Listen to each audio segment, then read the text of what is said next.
नमस्कार दोस्तों, स्वागत है आपका हमारे यूट्यूब चैनल स्टडी जिकेटिव 2.2 में। दोस्तों, हमने वैदिक सभ्यता चैप्टर को कंप्लीट किया है और उससे रिलेटेड टॉप 45 क्वेश्चन को आज हम कवर करने वाले हैं।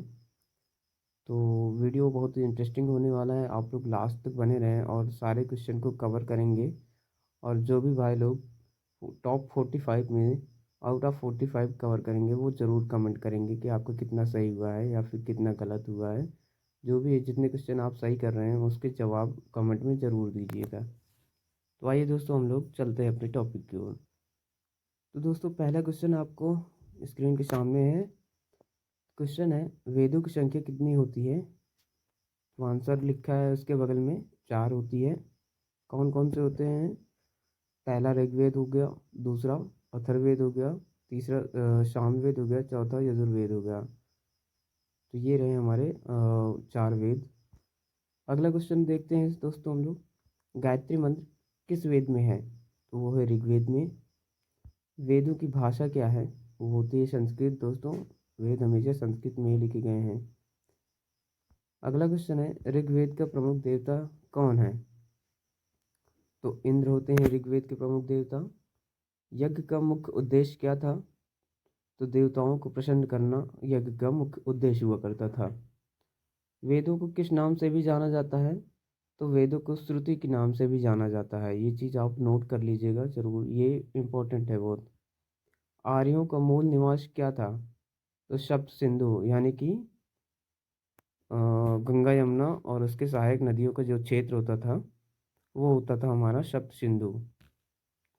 सॉरी, मैंने गंगा कहा, गंगा नहीं होगा, यमुना और उसकी सहायक नदियाँ, ये होता है सप्त सिंधु। अगला क्वेश्चन है हमारा, उत्तर वैदिक काल का प्रमुख ग्रंथ कौन सा है? तो उपनिषद है इसका आंसर। वर्ण व्यवस्था किस पर आधारित थी? तो वर्ण व्यवस्था कर्म और जन्म पर आधारित थी। ऋग्वेद में कितने सूक्त होते हैं? तो 1028 सूक्त होते हैं ऋग्वेद में। ये चीज़ आप नोट कर लीजिएगा, ये इंपॉर्टेंट है। ब्राह्मण ग्रंथ किससे संबंधित है? तो ग्रंथ जो होता है वो यज्ञों की व्याख्या से संबंधित होता है। जो यज्ञ के समय जो भी मंत्र वगैरह जैसे बोले जाते हैं तो होता है यज्ञों की व्याख्या। अगला क्वेश्चन है, ऋग्वेद में किस नदी का वर्णन सबसे अधिक है? तो सिंधु नदी का वर्णन सबसे अधिक बताया गया है ऋग्वेद में। आर्यों का मुख्य व्यवसाय क्या था? वो था दोस्तों पशुपालन। अगला क्वेश्चन है, आर्यों के ग्राम का मुखिया कौन होता था? तो वो होता था ग्रामणी, जिसे ग्रामणी कहते थे। सभा और समिति का कार्य क्या होता था? तो राजाओं का चुनाव सभा और समिति का कार्य हुआ करता था। आर्यों का प्रमुख ग्रंथ कौन सा था? वो था वेद। वो आपने पहले ही डिस्कस कर लिया है हम लोगों ने ये चीज़ें। ऋग्वेद में वर्णित सबसे पवित्र नदी कौन सी है? तो सरस्वती को माना गया है। आर्यों का प्रमुख अनाज कौन सा था? तो जौ और गेहूँ। ऋग्वेद का सबसे बड़ा मंडल कौन सा है? 10वां मंडल है वो। ऋग्वेद में गोपति का अर्थ क्या है? तो गोपति का अर्थ होता है ऋग्वेद में राजा। आर्यों के मुख्य सभा कौन से थे? तो सभा और समिति होती थी आर्यों के मुख्य सभा। वेद का अर्थ क्या होता है दोस्तों? तो वो होता है ज्ञान। उत्तर वैदिक काल में किसे धर्म का आधार माना गया है? वर्ण व्यवस्था को माना जाता है धर्म का आधार उत्तर वैदिक काल में। अगला क्वेश्चन है, वैदिक सभ्यता का प्रमुख त्यौहार क्या था? वो था यज्ञ। जो यज्ञ होते थे वही वैदिक सभ्यता का प्रमुख त्यौहार माना जाता था। अथर्ववेद का मुख्य विषय क्या है?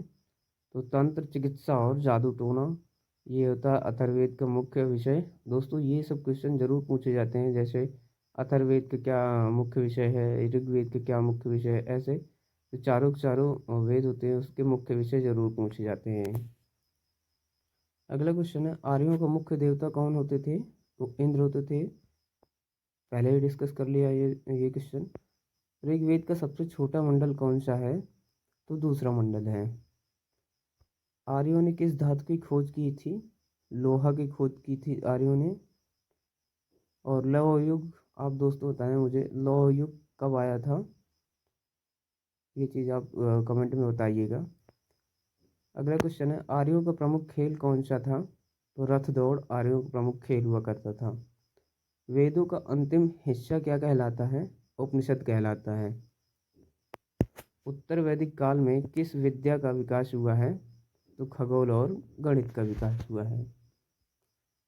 वेदों के ब्राह्मण ग्रंथ किससे संबंधित है? तो वो दोस्तों कर्मकांड से संबंधित हुआ करते थे। वैदिक काल के धर्म में मुख्य आधार क्या था? तो होती थी प्रकृति पूजा। सभा और समिति के बीच के अंतर क्या था? वो है सभा वृद्धजनों की ओर और समिति आम जनता की सभा हुआ करती थी। मतलब जो सभा होती थी वो वृद्धजनों बुजुर्ग लोगों की होती थी और समिति जो होती थी वो आम जनता की होती थी। अगला क्वेश्चन है, गायत्री मंत्र किस ऋषि ने दिया था? तो वो विश्वामित्र ऋषि ने दिया था।